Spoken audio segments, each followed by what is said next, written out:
Fala, leitores da Bíblia. Hoje a gente vai começar a leitura de um novo livro bíblico e nós vamos ler o Evangelho segundo Marcos.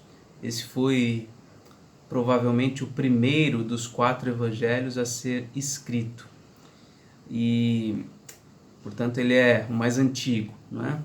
Nós vamos lê-lo em 16 dias, são 16 capítulos bem extensos, não são capítulos curtos, então a gente vai precisar ler com atenção todo o capítulo, tá ok?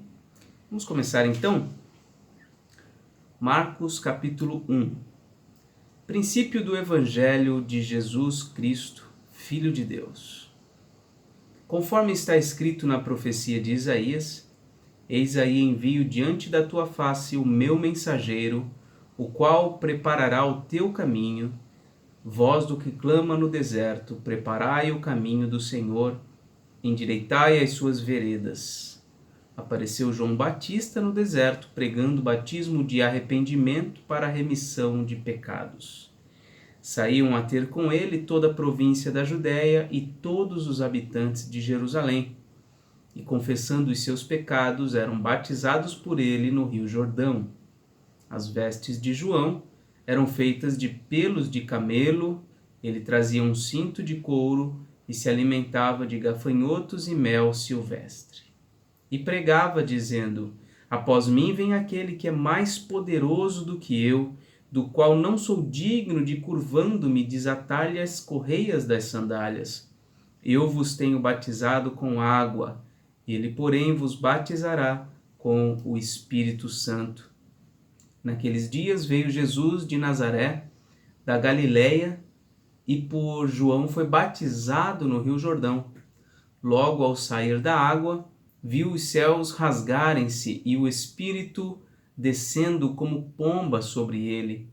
Então foi ouvida uma voz dos céus: Tu és o meu Filho amado, em ti me comprazo. E logo o Espírito o impeliu para o deserto, onde permaneceu 40 dias, sendo tentado por Satanás. Estava com as feras, mas os anjos o serviam. Depois de João ter sido preso, foi Jesus para a Galileia, pregando o Evangelho de Deus, dizendo: o tempo está cumprido e o reino de Deus está próximo. Arrependei-vos e crede no Evangelho. Caminhando junto ao mar da Galileia, viu os irmãos Simão e André, que lançavam a rede ao mar, porque eram pescadores. Disse-lhes Jesus: vinde após mim, e eu vos farei pescadores de homens. Então eles deixaram imediatamente as redes e o seguiram.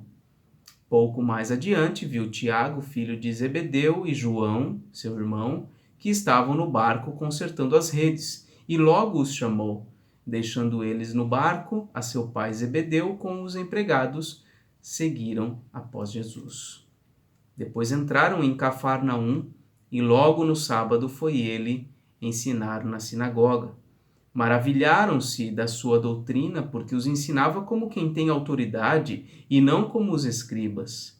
Não tardou que aparecesse na sinagoga um homem possesso de espírito imundo, o qual bradou: que temos nós contigo, Jesus Nazareno? Vieste para perder-nos? Bem sei quem és, o Santo de Deus. Mas Jesus o repreendeu, dizendo: cala-te e sai desse homem. Então o espírito imundo, agitando-o violentamente e bradando em alta voz, saiu dele. Todos se admiraram a ponto de perguntarem entre si: que vem a ser isto? Uma nova doutrina? Com autoridade ele ordena aos espíritos imundos e eles lhe obedecem. Então correu célere a fama de Jesus em todas as direções, por toda a circunvizinhança da Galileia.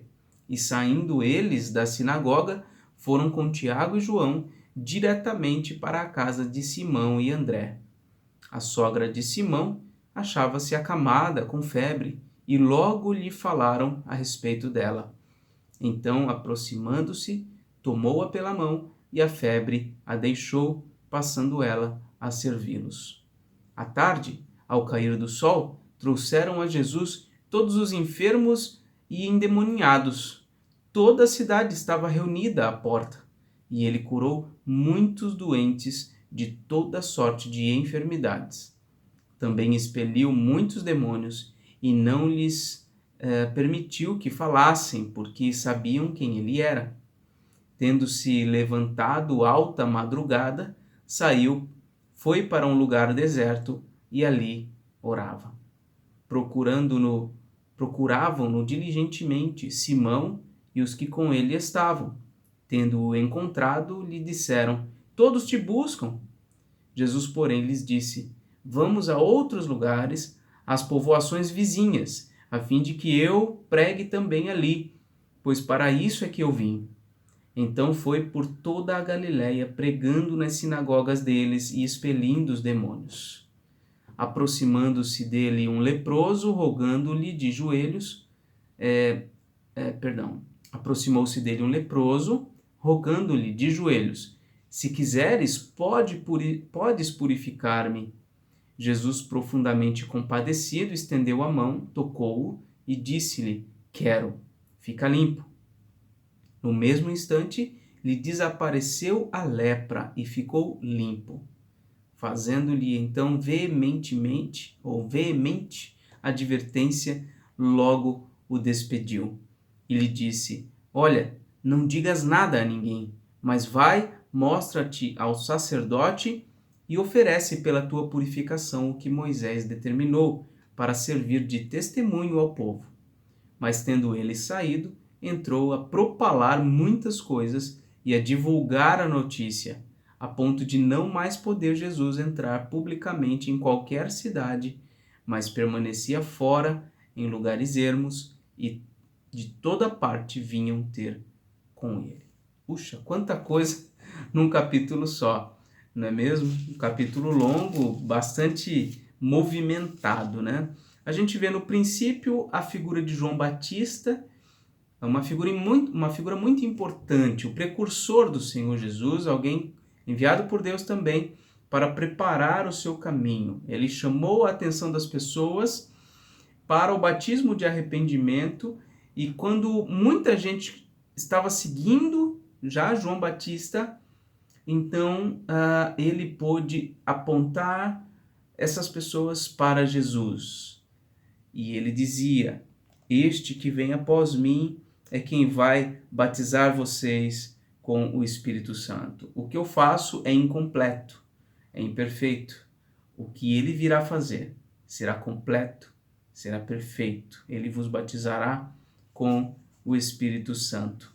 E então o próprio João Batista batiza Jesus, depois o Espírito o conduz até o deserto, onde ele é tentado, depois ele vai para a Galiléia. Só lembrando que João Batista batizava no Rio Jordão, né?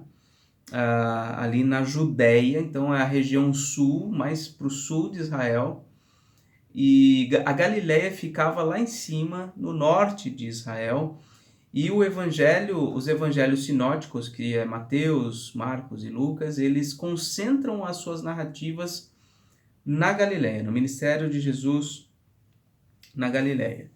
E é o que ele foi fazer, né? Foi para a Galiléia, versículo 14, pregando o evangelho do reino, indo para todos os lugares, chamando os seus discípulos. O que é interessante é que o chamado de Jesus é um chamado eficaz, ou seja, quando ele chama, as pessoas imediatamente respondem positivamente, né? A gente vê os seus primeiros discípulos sendo convocados e aceitando imediatamente o seu chamado.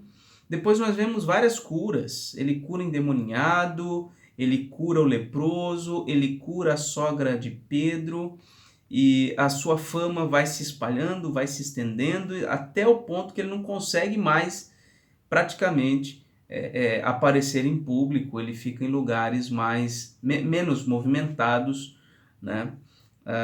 Então é esse o início do Evangelho de Marcos. Conhecer a história de Jesus é extremamente importante. extremamente importante nós conhecermos quem é este que foi enviado dos céus, da parte de Deus, para assumir sobre si os nossos pecados, levar sobre si os nossos pecados na cruz e pagar por cada um deles. A gente precisa conhecer Ele. Ele é o nosso Redentor, o nosso Salvador, quem tira a nossa culpa, quem tira a nossa... quem tira o nosso pecado, quem nos livra de todo o peso, quem nos promete esperança, alegria e paz eternos, vida eterna. A gente precisa conhecer ele. Ele não é qualquer um. Ele não é como qualquer outro filósofo, enfim, qualquer outro homem importante, famoso na história. Ele é único, ele é singular, ele é Jesus, o nosso Salvador. Então, vale a pena a gente ler. A gente já leu o Evangelho de João, vimos na perspectiva de João a história de Jesus. Agora nós vamos olhar pela perspectiva de Marcos essa história. Então é importante nós conhecermos a história de Jesus, conhecermos os seus passos, os seus feitos, tudo que ele fez, tudo que ele realizou, como ele enfrentou as oposições, enfim, nós precisamos conhecer. Não há nada mais importante do que conhecê-lo. Aliás, lá no Evangelho de João, capítulo 17, ele diz: a vida eterna é esta, que conheçam ao único Deus verdadeiro e a seu Filho, a quem ele enviou. Então, conhecê-lo é desfrutar desde já da vida eterna. Bom, amanhã a gente continua. Se Deus quiser, um grande abraço e até amanhã.